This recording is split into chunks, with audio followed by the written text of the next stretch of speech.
আমার নবী পাককে আল্লাহ এত শানওয়ালা করেছে, সময় তো নেই এই বিষয়টার উপরে একটু আজ করে দিই। আল্লাহ নবীর আদবকে ঈমান বলেছে, আল্লাহ নবীর মুহাব্বতকে ঈমান বলেছে। অতএব পৃথিবী যেই হোক না কেন, আমার নবী পাক থেকে আমাদেরকে সরাতে কখনো কেউ পারবে না। আবু জেহেল চেয়েছিল, উমাইয়া চেয়েছিল, উতবা সাইবা চেয়েছিল হযরতে বেলালকে আমার রাসূলুল্লাহ থেকে সরাবার, কিন্তু হযরতে বেলাল রক্তাক্ত হয়ে যাবার পরও ওই মক্কার বাজারে একটাই কথা বলেছিল, এ উমাইয়া তুমি আমাকে যদি মারতে মারতে মেরো ফেলো, আমার যেখানে আমি রাসূলুল্লাহকে রেখেছি ওই জায়গা থেকে আল্লাহ ও রাসূলকে বার কখনো কেউ করতে পারবে না। হাত্তা কে আম্মা জান হযরত সুমাইয়া হুজুরকে আবু জেহেল ডেকে নিয়ে গিয়ে, সামন উতবা সাইবা সবাই ডেকে নিয়ে গিয়ে সুমাইয়াকে বলতে লেগেছে, এ সুমাইয়া রে, আল্লাহকে ছেড়ে দাও, রাসূলকে ছেড়ে দাও, না হয় তোমার উপরে অনেক জুলুম হবে। আম্মা সুমাইয়াকে নানান দিক দিয়ে অত্যাচার করেছে, জুলুম করেছে। এই অত্যাচার আম্মা সুমাইয়া সহ্য করতে লেগেছে, আর বারবার আসমানের দিকে মাথা তুলে বলতে লেগেছে, ও আমার আল্লাহ, আমি সুমাইয়াকে এত জুলুম করছে কেননা আমি আপনাকে মানি, আপনার হাবিবকে মানি। এই আমার আল্লাহ, আমি সুমাইয়ার উপরে জুলুম হচ্ছে, আমি সুমাইয়া এই মুহূর্তে আপনার কাছে একটাই তামান্না করব, এদের জুলুমের কাছে আমি সুমাইয়া যেন নত না হয়ে যায়, আমি সুমাইয়া যেন ঘামড়ে না যায়, আমি সুমাইয়ার ঈমান যেন নষ্ট না হয়ে যায়। এ আল্লাহ, আপনি আমার ঈমানকে হেফাজত করবে। এই কথা শুনে আবু জেহেল রেগে গিয়ে এক বল্লমের আঘাত করলো। আম্মা জান সুমাইয়া হুজুরের কলিজায় খানায় গিয়ে লাগলো। ওই কলিজা পিঠ থেকে বল্লমের আঘাত থেকে পিঠ দিয়ে ছিঁড়ে বেরিয়ে গেল। ওই যখনই বাহির হয়ে গেল, ওই কলিজার ভেতর থেকেও আল্লাহ ও নবীর নামের আওয়াজ আসছে। আরো জোরে বলুন সুবহান। মোহব্বত কাকে বলে বুঝতো? অতএব পৃথিবীর যুগে যুগে সবাই জুলুম আমাদেরকে করেছে, কোনো ইতিহাস দেখাতে পারবেন না কোন আল্লাহ রসুলের মান্যে ওয়ালারা কাউকে জুলুম করেছে। এখন এ কথা যেই বলবো, কেউ তো বলতে পারে, কেন দুর্গাপুরে এই তো রিসেন্ট 4 জন মুসলমান নাকি রেপ করেছে, কদিন আগে ঘটলো তো নাকি? আপনি 4 জন মুসলমান দেখলেন, কেন 4 জন টিএমসি নয়? এটাই তো পলিসি, এটাই পলিসি। আজকে প্রচার করছে, প্রচার করা হচ্ছে, বিজেপির লোকেরা প্রচার করছে কি দুর্গাপুরে মুসলমান রেপ করেছে, মুসলমান রেপ করেছে, মুসলমান রেপ করেছে। আরে মূর্খ, তোদের রাজনীতি করার কোনো ইস্যু নেই, সবসময় হিন্দু মুসলমানই করবি কেন? দুর্গাপুরে যারা রেপ করেছে তারা তো টিএমসি, তারা তো মুসলমান নয়। তো আপনি ভাববেন কি বলছেন, টিএমসি করলে কি মুসলমান থাকে না? আমি ওটা বলছি না, মুসলমান আলাদা জিনিস, টিএমসি আলাদা জিনিস। মুসলমান যাকে খুশি ভালো লাগে দল করতে পারে, কিন্তু মুসলমান কোনোদিন দলের জন্য কাউকে জুলুম করতে পারে না, খুন করতে পারে না, মারতে পারে না। কেন? ইসলাম জুলুম করাকে হারাম করেছে, আর ইসলাম জুলুমকারীকে ইসলাম থেকে বাদ হয়ে যাওয়ার কথা ঘোষণা দিয়েছে। শুনছেন তো নাকি? কিন্তু এরা পলিসিটা কেমন করছে দেখেছেন? শুধু বদনাম করো মুসলমানকে। এই আমি কথাটা বললাম, কষ্ট পেলেন নাকি? এটা বুঝতে হবে বাপ, অন্ধ হয়ে থেকো না। তোমাদেরকে জড়ানো হচ্ছে, ফাঁসানো হচ্ছে। তো যাক, আমি যেটা বলতে চাইছি, আমাদের উপরে বারবার জুলুম হয়েছে, আর এই জুলুমের একটাই কারণ, আমরা আল্লাহ রসুলকে মানি তাই, আমরা ইনসাফের পক্ষে তাই, ইনসানিয়তের পক্ষে তাই, মানবতার পক্ষে তাই, গরিবের পক্ষে তাই, অসহায়ের পক্ষে তাই। বারবার আমাদের উপরে জুলুম করেছে। কারা জুলুম করেছে? এক শ্রেণীর মানুষ। কয় শ্রেণীর মানুষ? এক শ্রেণীর মানুষ। তারা কারা?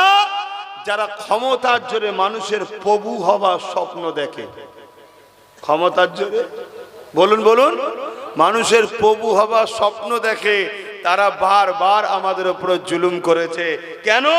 তারা দেখেছে ইসলামকে যদি মিটানো না যায়, ইসলামের মিটানো না যায়, ফেরাউন যত শক্তিশালী হোক না কেন মুসা বাহিনী তাকে মিটিয়ে দিয়েছে। নমরুদ যত শক্তিশালী হোক না কেন ইব্রাহিম নবীর বাহিনী তাকে মিটিয়ে দিয়েছে।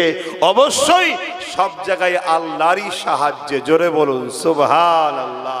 তাই আজকের দিনও যারা ক্ষমতার জোরে মানুষের প্রভু হতে চায়, সে হতে পারে আমেরিকার শাসক, হতে পারে ব্রিটেনের শাসক, হতে পারে প্যারিসের ফ্রান্সের শাসক, হতে পারে আমার ভারতবর্ষের বর্তমান 2014 থেকে আসা শাসক, যেই হোক, এরা মানুষের প্রভু হতে চায়। এরা ক্ষমতার জোরে মানুষের মাথায় বসবে, মানুষ এদের হুকুমের গোলাম হবে, মানুষ এদের দাসত্ব করবে। এই মহল এরা তৈরি করতে চায়। এই মহল করার আগে এরা সর্বপ্রথম দুটো কাজ করে।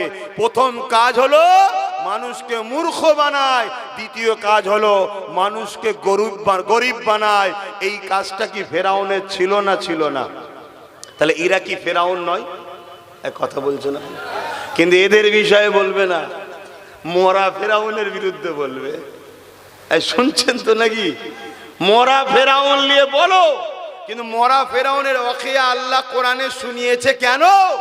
যুগে যুগে ফেরাউন আসবে, ওই ফেরাউনের সাথে এই ফেরাউনের টালি করে দেখবে, যার সাথে ওই ফেরাউনের আখলাক পাবে, তার বিরুদ্ধে লড়াই করা মুসা নবীর যেমন দায়িত্ব, মুসা নবীর উম্মতের যেমন দায়িত্ব ছিল, আল্লাহ আমাদেরকেও শোনাচ্ছে, উম্মতে মুহাম্মাদি তোমাদেরকেও লড়তে হবে। তার বিরুদ্ধে লড়ে ফেরাউন মিটিয়ে বনি ইসরাইলকে যেমন মুসা নবীর ওসিলায় আল্লাহ আজাদ দিয়েছে, তোমরাও ফেরাউনের বিরুদ্ধে লড়ো।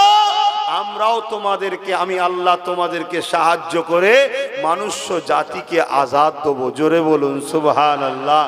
কিন্তু এই লড়াই হয়, একটু হ্যাকি না বলুন। আবার আব্বাস সিদ্দিকী যখন লড়াই করবে, আমার আজকে কাটিং করে ছড়াবে, আমার ফটোকে এআই করবে, আমার বক্তব্যকে এডিট করবে, 30 সেকেন্ডের বক্তব্য, 1 মিনিটের বক্তব্য ছেড়ে দিয়ে সমাজের মুসলমানের কাছে প্রমাণ করতে চাইবে যে আব্বাস কোরআন হাদিসের বিরুদ্ধে এবং বিজেপির লোক। শুনছেন তো নাকি? এই চেষ্টা চলছে না চলে না? আমি কি ভুল বলছি? আর কি করবে যখন তারপরেও বাজার যখন খাচ্ছে না, তারপরেও সমাজ খাচ্ছে না, যখন তখন বাপ মা তুলে গাল দিচ্ছে, যাতে করে আব্বাস সিদ্দিকী ভয়ে সরে যায়। অবশ্যই আমার কাছে আমার বাপ মা সম্পদের জিনিস, দামি জিনিস, ঠিক না বেটি? আমরা গালাজের বদলে গালিগালাজ বলতে পারি না, পারবো না, এটা শোভা দেয় না। কথা বুঝে আসছে? কিন্তু মনে রাখবেন, এমনও চক্রান্ত চলছে, ভালো ভালো ঘরের ছেলেদের বক্তব্যকে এডিট করে গালিগালাজও সমাজে ছড়ানো হচ্ছে। আমার পরিবারেরও কার কার বক্তব্যকে এমন করে এডিট করেছে, পুরো দেখলে মনে হবে যেন উনিই বলছে। এখন সব করা যায় না, যায় না, কণ্ঠ নকল করা যায় না, যায় না, পুরো দিয়ে ছাড়ছে। কেন? যাতে করে ফুরফুরা সিলসিলার ভক্ত অনুসারীদের ঘরে ফুরফুরা থেকে সরানো যায়। ফুরফুরা থেকে সরালে কার লাভ, আর না সরাতে পারলে কার লস? ফুরফুরা থেকে সরাতে না পারলে নাগপুরের লস। শুনছেন তো নাকি? কেন বাংলায় তুমি যাই করো নাই করো, এক ডাকে ফুরফুরাতে কোটি কোটি লোক এক জায়গায় হয়ে যাবে, ঠিক না বেঠি?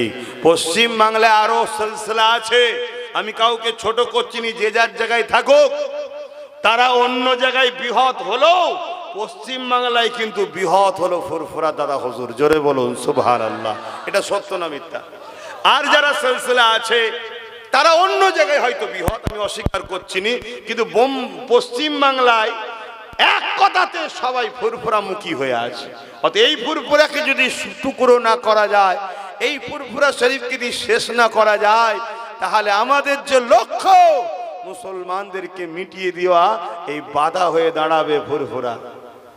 কথা মাথায় ঢুকছে? এগুলো অনেক রকম চক্রান্ত চলছে, হাজারো চক্রান্তরা চক্রান্ত করবে, কিন্তু মনে রাখবেন ফয়সাল আল্লাহ পাকের কুদরতিয়াতে আবু জেহেল চক্রান্ত করেছিল আমার নবী পাককে কুয়াতে ফেলবে, কুয়া খনন করে দিয়েছিল। এ যুবকেরা, তরুণেরা, বাপেরা, আবু জেহেল দেখতে এসেছে মুহাম্মদ রাসূল কুয়াতে পড়ল কিনা। এই দেখতে এসেছে যখন, আল্লাহ পাক আবু জেহেলের স্মৃতিকে হিরাস করে দিয়েছে। সে বেখিয়াল হয়ে গেছে, সে ভুলে গেছে আরে কুয়াটা খুললাম কোথায়। ওপরে হালকা ফালকা কিছু চাপাতে দিয়েছে যাবার পথে, যাতে হুজুর যাবে আর কুয়াতে পড়ে যাবে, আবু জেহেল এসে মাটি চাপাতে দেবে। তাহলে প্ল্যানটা শয়তানের কত বড় দেখছেন। কিন্তু এই ব্রেন নিয়ন্ত্রণ কার ইশারায় চলে? জোরে বলেন। হ্যাঁ, এই সুস্থ রয়েছি, পাকামো করে লাভ নাই। হঠাৎ করে একটা তারকে আল্লাহ বলবে শুধু এক জায়গা থেকে একটু সরে যা, অমনি দেখবেন নুগিয়ার নিচই নেই, মাথায় বেঁধে ঘুরছে। কি খবর রে? বললে ট্রান্সমিটার আউট হয়ে গেছে। কি আল্লাহ পারে না? পারে না? আল্লাহ আমাকে হেফাজত করেন, আমাদের হেফাজত করে, বলুন আমিন। যাই করো নাই করো, মনে রেখে দিও আল্লাহ, রসুল, ইসলাম, কোরআনের ব্যাপারে মাথাটা একটু নত করে রেখো। এখানে দাদাগিরি দিতে যেও না। তুমি মুসলমানের বেটা, তুমি মুসলমান ঘরের সন্তান। দুনিয়াদারি করতে হবে, ব্যবসা করতে হবে, কারবার করতে হবে, রাজনীতি করতে হবে, কিন্তু করতে গিয়ে আল্লাহ, রসুল, কোরআন, ইসলামের বিরুদ্ধে যাবে নাকি? এই জায়গাটা মাথায় রাখা দরকার আছে না নাই? এটা মাথায় রেখো। বাবেরা, নওজোয়ান, তরুণেরা, আবু জেহেল ভুলে গেল কোন জায়গাতে কুয়াটা খুঁড়েছে। এইভাবে ভীত সন্তুষ্ট হয়ে এক পা দুপা করে আগাতে আগাতে হঠাৎ করে দেখা যায় গপাং করে সেই কুয়াতে আবু জেহেল নিজেই পড়ে গেছে, যে কুয়া সে খুঁড়েছিল। এ যুবকেরা, তরুণেরা, এইভাবে দেখা যাচ্ছে অমন করে তার সাথী সঙ্গীরা রশি নিয়ে এসেছে, দড়ি নিয়ে এসেছে, কুয়ার মধ্যে নাবাতে লেগেছে। আবু জেহেলকে তুলবে বলে যত দড়ি নাবায়, রশি নাবায়, তত কম পড়ে যায়। যতই নাবায় সেই সামান্যটুকু কম পড়ে যায়। আবার জোর লাগায়, আবার সামান্যটুকু কম পড়ে যায়। আবু জেহেল বুঝতে পেরে গেছে সামান্য কম পড়েছিল, তাহলে বেশি রশি যখন জড়ালো তাহলে তো উঠে পড়ার কথা, আবার সেই সামান্য কম কেন পড়লো? আবু জেহেল বুঝতে পেরে গেছে এই কুয়া থেকে পৃথিবীর সব রশি যদি নিয়ে আসা হয় আমাকে তোলা যাবে না। এই কুয়া থেকে একজন তুলতে পারে, তিনি অন্য কেউ নয়, আমিন আল্লাহ মুহাম্মাদুর রাসূলুল্লাহ সাল্লাল্লাহু আলাইহি ওয়াসাল্লাম। আল্লাহু আকবার। ইয়া রাসূলুল্লাহ, আমার তাকবীর দেবে না, জলসায় আমার তাকবীর নাই, বাইরে। এটা আমার হুজুরের মজলিস, কথা বুঝে আসছে? আমার বাপও হুজুরের গোলাম, আমার দাদু হুজুরের গোলাম, আমার পদ্দাদু হুজুরের গোলাম, আমার বংশের প্রথম মুরব্বী হযরতে সিদ্দিক আকবর, তিনিও আমার রসুলের গোলাম। আমরা গোলামের বাচ্চা গোলাম, গোলামের বাচ্চা গোলাম, গোলামের বাচ্চা গোলাম। শুনছো তো নাকি? তবে কিন্তু আমরা নবীর বংশের আওলাদ, এটা মাথায় রাখবে। এতে আবার অনেকের অ্যালার্জি হচ্ছে এখন, শুনছো তো নাকি? যার অ্যালার্জি হয় চুলকে লিখে যে আমার দেখার দরকার নেই, কিন্তু আপনাদের অ্যালার্জি হচ্ছে না তো। নবী হলেন কোরাইশ, সিদ্দিক আকবরও কোরাইশ। নবী হলেন কোরাইশ, উসমান গনিও কোরাইশ। নবী হলেন কোরাইশ, হযরত উমর ফারুকও কোরাইশ। নবী হলেন কোরাইশ, হযরত মাওলা আলী কোরাইশ। নবী হলেন কোরাইশ, খাতুনে জান্নাতও কোরাইশ। নবী হলেন কোরাইশ, হযরত ইমাম হাসান হোসাইনও কোরাইশ। জোরে বলুন সুবহানাল্লাহ। অহংকার না, আলহামদুলিল্লাহ, আল্লাহ আমাকেও কোরাইশ বানিয়েছে, আলহামদুলিল্লাহ। কথা বুঝে আসছে? কিন্তু ওটা বড়, এটা শিক্ষার জন্য বলা, যাতে লোক আদব বলা হয়। কেন? ছাত্র যদি উস্তাদকে সম্মান আদব না করে, ও ছাত্র কিছু পাবে কি? তাহলে আপনার আমার বাপ সমতুল্য লোক আছেন আলহামদুলিল্লাহ, বাদ দিয়ে বাকি যুবকগণ যারা আছে দুনিয়াবি ক্ষেত্রে, দিনী তালিমের ক্ষেত্রে আমার ভাইয়ের মতো, ছাত্রর মতো, ঠিক না বেঠিক গো? তারা যদি আদব বলা না হয় তা পাবে কি করে? এজন্যই শিক্ষা দিবার জন্য বলা হয় আমরা হলাম আওলাদে রসুল, আহলে রসুল, নবীর খানদানের সন্তান আমরা। জোরে বলুন আলহামদুলিল্লাহ। কিন্তু মনে রাখবে, তুমি যদি আব্বাসকে জিজ্ঞেস করো তুমি কে, আব্বাস উত্তর দেবে একটাই, গোলামের বাচ্চা, গোলাম মোহাম্মদ রসুলের গোলাম, আহলে রসুলদের গোলাম, খাতুনে জান্নাতের গোলাম, হাসান হোসাইনের গোলাম, মাওলা আলীর গোলাম, উসমান গনির গোলাম, আবু বকর সিদ্দিকের গোলাম, ফারুক আজমের গোলাম, আমার হাইসিয়াত একটাই, আমি গোলাম। কথা মাথায় ঢুকছো না? ঢোকে না। বাবা আমার, ভাই আমার, বোঝার চেষ্টা করেন। যাক, অন্যদিকে চলে যাচ্ছে। এই অল্প সময় হলে কোন বলি আর কোনটা ছাড়ি, এই হচ্ছে সমস্যা। কিন্তু এই ভাইয়েরা সব গিয়ে বললো যেতে হবে একটু, তাই এসে গেছি, অসুবিধা নেই তো।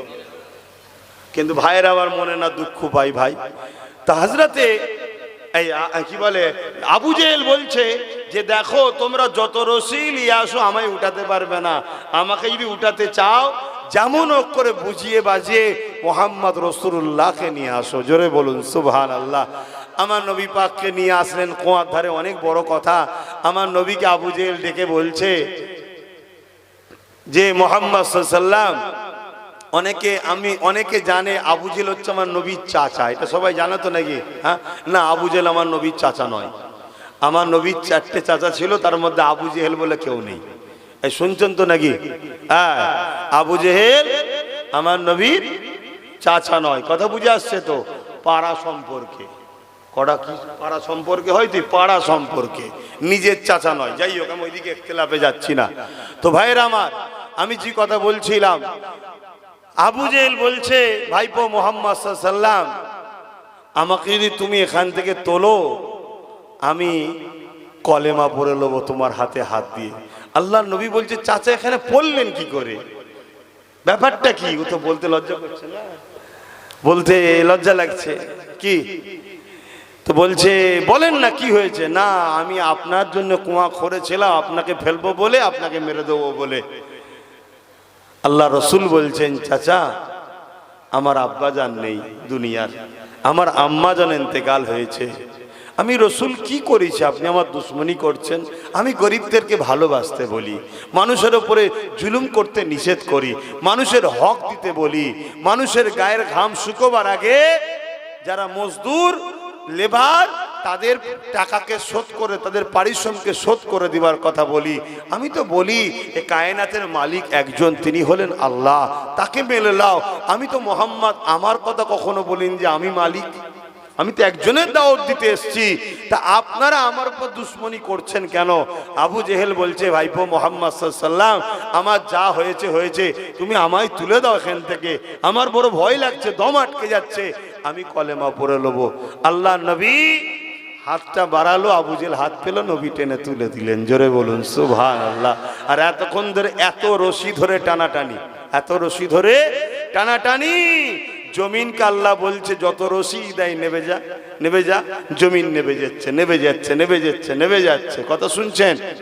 আর আমার রসুল যখন হাত বাড়ালেন, আল্লাহ বলছে জমিন সুযোগ হয়েছে আমার হাবিবের সঙ্গে স্পর্শ করার, ওপর দিকে উঠে আয়। জোরে বলুন সুবহানাল্লাহ, আরো জোরে বলুন সুবহানাল্লাহ। তা আবু জেহেল কপাল ফাটা ছিল। আবু জেহেল কে ছিল? কপাল ফাটা। ও সাথী সঙ্গীরা দেখলো, দেখে ইমানের কালেমা পড়ে মুসলমান হয়ে গেল। জোরে বলুন সুবহানাল্লাহ। কিন্তু আবু জেহেল কি বলছে? তুমি এত বড় জাদুকর আমি জানতাম না। বলুন নাউজুবিল্লাহ। তাহলে কপাল ফাটা নয়, কপাল ফাটা। বাবেরা, নওজওয়ানেরা, তরুণেরা, এ নবী পাকের প্রেমিকেরা, আল্লাহ নবী, নূর নবী, দয়া নবী মনের দুঃখ নিয়ে চলে গেল। আবু জেহেল আমার নবী পাককে বারবার কষ্ট দিয়েছে, আমার নবী পাককে বারবার অপমান করেছে, আমার নবী পাককে বারবার অপদস্থ করেছে। এই জন্য আবু জেহেল চাইলো কি করে মুহাম্মদ রাসূলকে হারানো যায়। যে দিক দিয়ে হারাতে যায় আমি আবু জেহেল নিজেই হেরে যায়। আমি যত ফাঁদ পাতি, প্রতিটা ফাঁদে নিজেই পেতে ফেসে যায়। আমি যত রকম বিপদের জন্যে মুহাম্মদ রাসূলের জন্য পরিকল্পনা করে, ওই বিপদে আমি নিজেই পড়ে যাই। তাই কি করা যায়? আবু জেহেলের কানে খবর এসে গেল পৃথিবী বিখ্যাত একজন জাদুকর রয়েছে, যার নাম হচ্ছে হাবিব ইয়ামানি। ইয়ামানে তার বাড়ি, হাবিব আজমি লোক পাঠিয়ে ইয়ামান থেকে ওই হাবিব আজমিকে দাওয়াত দিয়ে নিয়ে এসেছে। কি জন্যে? মুহাম্মদ রাসূলুল্লাহর মোকাবেলা করার জন্যে। এই যুবকেরা আজ যেমন অত্যাচারীরা অর্থ দিয়ে নবীর গোলামদের মোকাবেলা করার জন্য 2 নম্বর উলামাদের ঘরে বাজারে নেমেছে। আজ যেমন নবীর গোলামদের মোকাবেলা করার জন্য জালিমরাও চেষ্টা করছে, সেই দিনে আবু জেহেল আমার রাসূলুল্লাহর মোকাবেলা করার জন্য পৃথিবী বিখ্যাত জাদুকরকে ডেকে এনেছে, হাবিবি আমানিকে ভালো মন্দ করে খাইয়েছে। আর আবু জেহেলের মধ্যে হাবিবি আমানির উপরে এত বিশ্বাস ছিল, সে নিজে নিজে এত আনন্দ করছিল। আজ মুহাম্মদ নিশ্চিন্তায় হারবে, আনন্দে রয়েছে। এ আমার রাসূল পাক সাল্লাল্লাহু আলাইহি ওয়াসাল্লামের কাছে হাবিবি আমানিকে নিয়ে আবু জেহেল যখন যেতে লেগেছে, আনন্দ বানাবার জন্য একা না গিয়ে নিজেদের দল বলকে সাথে করে নিয়ে যাচ্ছে। আবু জেহেলের মধ্যে আজকে বড় আনন্দ, আজ মোহাম্মদ রসুলকে কে ঠেকাই দেখবো, আজকে হারাবো। ভাই আপনাদের কি মনে হয় হেরে যাবে তো নাকি? কপাল ফাটা জানে না, তুই পৃথিবী বিখ্যাত জাদুকর এনেছিস, কিন্তু কার বিরুদ্ধে এনেছিস ভাবতে পারছিস না। হ্যাঁ, মোহাম্মদ রসুল তো অনেক উঁচু ব্যাপার। মোহাম্মদ সাল্লাল্লাহু আলাইহি সাল্লামের একজন গোলাম আজ থেকে 800 বছর আগে হিন্দুস্তানের বুকে এসেছিলেন, যিনার নাম হলো মুঈনুদ্দিন আজমিরি সঞ্জালি হাসানি হোসাইনি। জোরে বলুন সুবহানাল্লাহ। অবশ্যই খাজা গরিবে নওয়াজেরও গোলাম আমি। কথা মাথায় ঢুকছে তো? ওনাদের কাছে যখন যাই এইভাবেই যাই, হুজুর আপনি মালিক, আমি গোলাম। কথা বুঝে আসছে? কিন্তু উনিও আমার রসুলের গোলাম। গোলামের মধ্যে কোয়ালিটি আছে বাপ। খাজা হুজুর আমার নবীর গোলাম আর আমি নবীর গোলাম, 2 গোলাম কিন্তু এক নয়। খাজা হুজুর হলেন আমার নবীর প্রিয় স্পেশাল ভিআইপি গোলাম। বলুন সুবহানাল্লাহ। কথা বুঝে আসছে? হ্যাঁ। আর আমরা হলাম খাজা হুজুরের ওসিলাতে হয়তো হুজুরের গোলামিতে চান্স পাচ্ছি। কথা বুঝে আসছে? পার্থক্য আছে। তো যে কথা বলছিলাম, তা হাবিব আমানিকে আমার খাজা হুজুরকেও জাদুকর জয়পাল নিয়ে এসেছিল না ভারতবর্ষের কিছু আবু জেহেলরা। এই ইতিহাস কেন ঘটে বুঝতে পারছেন তো নাকি? তাহলে ওই আবু জেহেলের বিরুদ্ধে খুব বলবেন, আর ভারতের আবু জেহেলের বিরুদ্ধে বলবেন না। যে ওখানে আবু জেহেল নবীর বিরুদ্ধে জাদুকর এনেছিল, আমার ভারতেরও আবু জেহেল নবীর গোলাম খাজা গরিবে নওয়াজের বিরুদ্ধেও জাদুকর এনেছিল জয়পালকে। জয়পাল কি করছে? আগুনের বান মারছে, আগুনের জাদু করছে। খাজা হুজুর একটা গোল দাগ করে দিয়েছে। আজকে যেসব ভাইরা ওলিয়া উলিয়াদের বিরোধী করো, খবরদার বিরোধী করো না। আব্বাসকে দেখে দাদা হুজুরের বিরোধী করো না।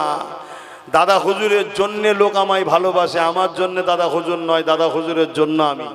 কথা মাথায় ঢুকছে তো নাকি? ভালো লাগলে মিশবে আমার সাথে, না মাগলে চলে যাবে, কিন্তু আমার বিরোধী করতে গিয়ে দাদা হুজুরের বিরুদ্ধে লেগো না।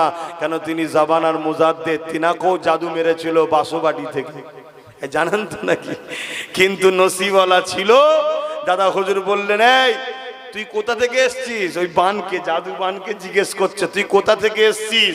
আগুনের গোলার মধ্যে থেকে বলছে, বাসুবাটি থেকে এসছি, অমুক জন মেরেছে। দাদা হুজুর বললেন, যা যা যা, যে বান পেটিয়েছে তার কাছে চলে যা। যখন গেছে সে বেচারি তো বিপদে পড়ে গেছে, জ্বালা শুরু হয়ে গেছে। যাক, এসব বেশি আলোচনা কেন করিনি। তিনি পরবর্তীতে এসে দাদা হুজুরের কাছে ক্ষমা চেয়ে দাদা হুজুরের হাতে বায়াত হয়ে আল্লাহর ওলি হয়ে গেছে। জোরে বলুন সুবহানাল্লাহ। আর পৃথ্বীরাজও কিন্তু আল্লাহর ওলি হয়েছে, জানেন তো নাকি? এটা জানা নেই? পৃথ্বীরাজের এরকম জাদু মেরেছে, আর খাজা হুজুর গোল দাগ করে দিয়ে বলছে, এর বাইরে যাবি না, এর বাইরে যাবি না। সাথে লোক যারা ছিল, যত বান আসে ওই গোলার মধ্যে রয়ে যায়। লাস্টে জাদুঘর দাদা খাজা গরিবে নওয়াজ বললেন, যার কাছ থেকে এসেছিস তার কাছে ফিরে যা তো একবার। যখনই বলেছে এবার আগুনের গোলা তারা করেছে। তো পৃথ্বীরাজ এত বড় জাদুঘর ছিল, এখনকার চুনোপুটি টাইপের নয়, এখন কিছু বাবা বেরিয়েছে, জানেন তো নাকি? এরাও ইসলামের পিছনে লেগেছে না লাগেনি? এসব তো ছোটখাটো বাবা, চারানার বাবা। কিন্তু পৃথ্বীরাজ ছিল বিশাল বড় কিন্তু জাদুকর, এত বড় তার জাদু পাওয়ার ছিল। সে ওই পাওয়ারের চোটে আকাশে উড়ে উড়ে যাচ্ছে, পালিয়ে যাচ্ছে। জয়পাল জাদুকর জয়পাল আকাশে উড়ে উড়ে চলে যাচ্ছে। গরিবে নওয়াজ খরমকে বললেন, যা ওকে নাবিয়ে লিয়ায়। আল্লাহর ওলিদের কথা খরম তার পায়ের জুতাও শোনে। জোরে বলুন সুবহানাল্লাহ। কেন শোনে ভাই? কেন? আল্লাহ হাদিসে কুরসির মধ্যে বলেছে, অলিদের মুখ থেকে কথা হয় আল্লাহর, জোরে বলুন সুবহানাল্লাহ। তাই খাজা হুজুর যখন বলেছে ওই জুতা গিয়ে জাদুকর জয়পালের মাথায় বাড়ি দিচ্ছে, আমি তো মাঝে মাঝে বলি বারেক জুতোর মারটা মাথায় পড়েছিল, তাই জয়পালের কপাল খুলে গেছে, জুতোর মার খেয়ে ব্রেন খুলে গেছে। নিচেই নেবে এসে গরিবের নওয়াজের কাছে তওবা করে ইমানের কালেমা পড়ে ইসলাম কবুল করে আল্লাহর ওলি হয়ে গেছে, জোরে বলুন সুবহানাল্লাহ।